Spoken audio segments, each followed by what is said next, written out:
ସୁଭଦ୍ରା ଯୋଜନାକୁ ନେଇ ଖୁସି ଖବର ଆସିଲା। ନୂଆ ବର୍ଷରେ ମିଳିବାକୁ ଯାଉଛି ସମସ୍ତଙ୍କୁ ବଡ଼ ଉପହାର। ଆଜି ଶ୍ରୀମତୀ ପ୍ରଭାତୀ ପରିଡ଼ା କ'ଣ ଘୋଷଣା କରିଛନ୍ତି? କାହାକୁ ମିଳିବ 20,000, କାହାକୁ ମିଳିବ 15,000 ଟଙ୍କା ଏବଂ କାହାକୁ ମିଳିବ 10,000, କାହାକୁ ମିଳିବ 5,000 ଟଙ୍କା। ଦୟାକରି ଭିଡ଼ିଓଟି ଶେଷ ପର୍ଯ୍ୟନ୍ତ ଦେଖନ୍ତୁ।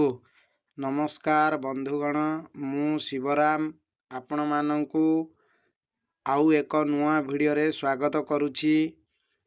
ଆଜି ଶ୍ରୀମତୀ ପ୍ରଭାତୀ ପରିଡ଼ା ଗଣମାଧ୍ୟମରେ ସୂଚନା ଦେଇଛନ୍ତି ଯେ ନୂତନ ସୁଭଦ୍ରା ହିତାଧିକାରୀମାନଙ୍କୁ ନୂଆ ବର୍ଷରେ 2ଟି କିସ୍ତି ଏକା ସଙ୍ଗରେ ପ୍ରଦାନ କରିବେ ଏବଂ ଯେଉଁମାନେ ସୁଭଦ୍ରା ଯୋଜନାରେ ଏପର୍ଯ୍ୟନ୍ତ ଆବେଦନ କରିନାହାନ୍ତି ତୁରନ୍ତ ଆବେଦନ କରିନିଅନ୍ତୁ।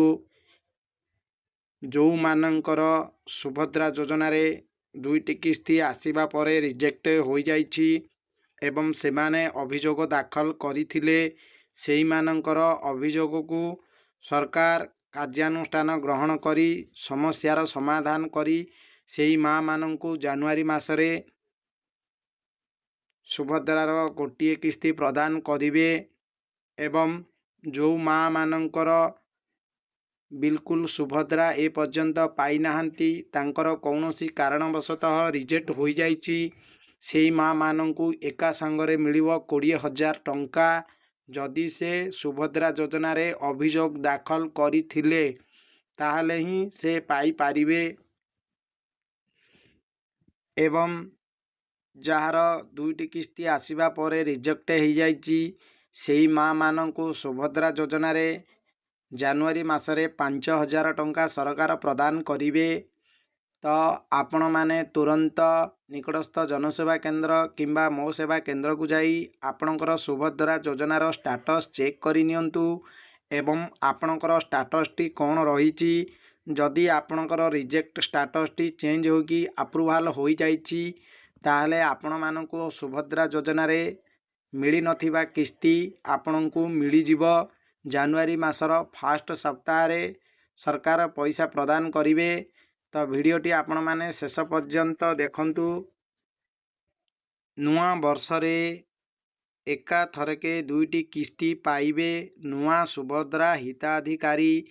ଆଜି ଏହି ସୂଚନା ଦେଇଛନ୍ତି ଉପମୁଖ୍ୟମନ୍ତ୍ରୀ ପ୍ରଭାତୀ ପରିଡ଼ା। ସେ କହିଛନ୍ତି ପୋର୍ଟାଲ ଖୋଲା ଅଛି। 21 ବର୍ଷ ଯାହାକୁ ହେଲା ସେମାନେ ଆପେ ଆପେ ଯୋଡ଼ି ହେଉଛନ୍ତି। ସମସ୍ତେ ସୁଭଦ୍ରା ଟଙ୍କା ପାଇବେ, ସେଥିପାଇଁ ବିଭାଗ କାମ କରୁଛି। କ୍ଷେତ୍ର ପରିଦର୍ଶନ ପରେ ସୁଭଦ୍ରା ଯୋଜନାରେ ଯୋଡ଼ି ହେଲେଣି 17 ଲକ୍ଷରୁ ଉର୍ଦ୍ଧ୍ୱ ମହିଳା। ବର୍ତ୍ତମାନ 1,03,99,801 ମହିଳା ସୁଭଦ୍ରା ଯୋଜନାରେ ପ୍ରଥମ ଓ ଦ୍ୱିତୀୟ କିସ୍ତି ପାଇଛନ୍ତି।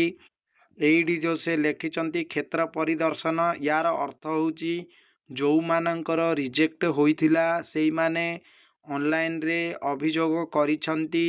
ସେମାନଙ୍କର ଫିଲ୍ଡ ଭେରିଫିକେସନ୍ ପରେ 17 ଲକ୍ଷରୁ ଉର୍ଦ୍ଧ୍ୱ ରିଜେକ୍ଟ ମହିଳାଙ୍କୁ ସୁଭଦ୍ରା ଯୋଜନାରେ ଯୋଡ଼ାଗଲାଣି। ତ ଏହି 17 ଲକ୍ଷ ଲୋକ ସୁଭଦ୍ରା ଯୋଜନାରେ ଜାନୁଆରୀ ମାସରେ ଯାହାର ଯାହା ଟଙ୍କା ପେଣ୍ଡିଂ ଅଛି ସବୁ ଟଙ୍କା ସେମାନେ ପାଇପାରିବେ।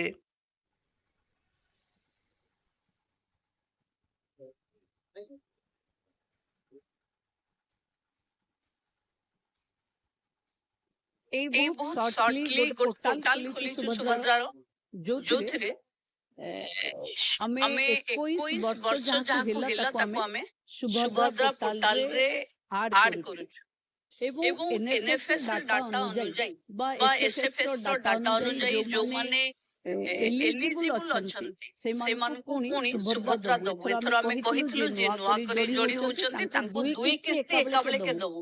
ଇଏ 2 କିସ୍ତି ଏକାବେଳକେ ଦବା ପାଇଁ ମୁଁ ଭାବୁଛି ଜାନୁଆରୀ ଫାର୍ଷ୍ଟ ୱିକରେ ଆମେ ଏ କାମକୁ ତ୍ୱରାନ୍ୱିତ କରୁଛୁ। ଆଉ ଯୋଉମାନେ କିଛି ପାଇନଥିଲେ ବୋଲି ଚିନ୍ତା କରୁଥିଲେ, ମୁଁ ଭାବୁଛି ନୂଆ ବର୍ଷ ଆସୁ ଆସୁ ସେ କମ୍ପ୍ଲେନ ବି ଆଉ ରହିବନି, ସମସ୍ତେ ସୁଭଦ୍ରା ପାଇବେ। ନୂଆ ବର୍ଷରେ 2ଟି ସୁଭଦ୍ରା କିସ୍ତି ମିଳିବା ପାଇଁ ଯାଉଛି ଏକାଥରକେ। ଏ 2ଟି ସୁଭଦ୍ରା କିସ୍ତି आपण मैंने वीडियो मध्य देखिले सरकार कहले जार रिजेक्ट होइछि कार भी आउ रिजेक्ट रहिबो नाही सब रिजेक्ट से माने ऑटोमेटिक डिलीट कर देबे आउ लोक मानक अप्रूवल लिस्ट रे आनिकी समस्त को पैसा मिलिबो। जदि आपण मानकू मोर वीडियोटी भल लगी थाए वीडियोटी को लाइक करंतु एवं चैनल को मोर प्रथम थर पय विजिट करथिले चैनल को मोर सब्सक्राइब करंतु। जय जगन्नाथ। रहउछि पुणी देखा आउ गुडे वीडियो रे।